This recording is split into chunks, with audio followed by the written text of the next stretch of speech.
Hi everybody, my name is Dana Nahai. I'm a registered dietitian nutritionist, and I started this web series as a way to talk about food.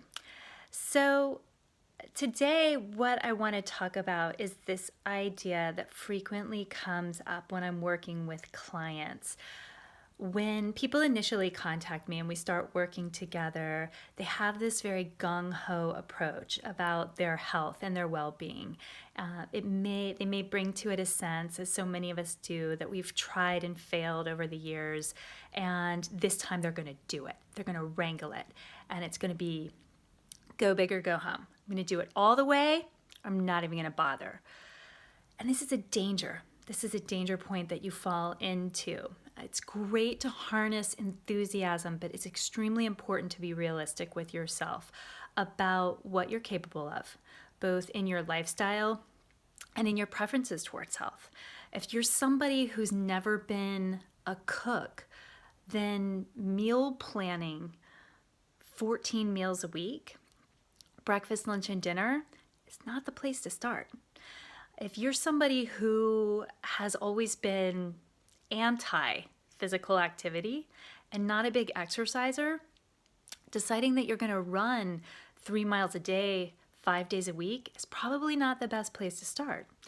Now, it's important to accept that we're all individuals and we bring to our conversation with health our individual preferences and our individual mindsets.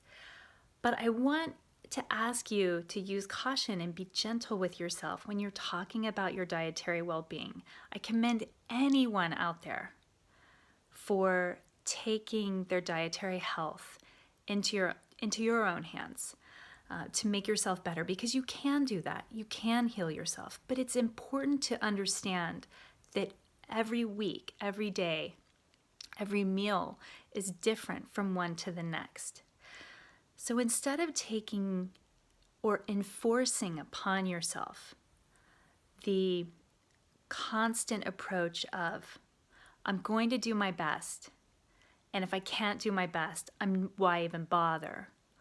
What I would rather you do on some weeks, your busier weeks, or the weeks where you're feeling less motivated, is just to remember, where do you draw a line in the sand? Where do you decide this is good enough to be healthy enough this week? Because on these weeks where it's difficult to find the time to cook dinner, where it's difficult to find the time to exercise, it's better to find a fast casual restaurant where you can eat a lot of vegetables, or to go for a walk instead of hitting a 1-hour class at the gym, than saying, I'm too busy, I just can't get to it today. You need to address your health on a daily basis, but you need to be gentle in your approach to how you can address your health from week to week, because week to week is going to change. Some weeks are going to be busier than others.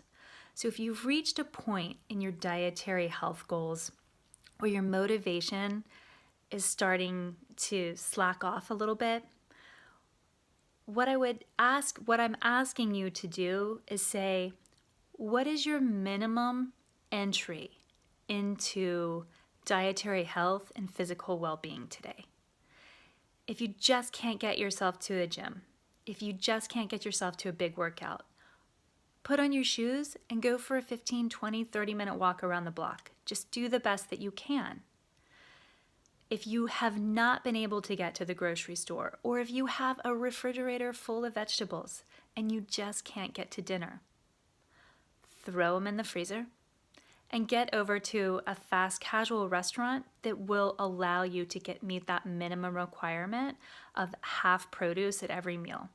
And by the way, I don't eat at these places very much, but I do like that Zoe's Kitchen, because you can do that very easily there.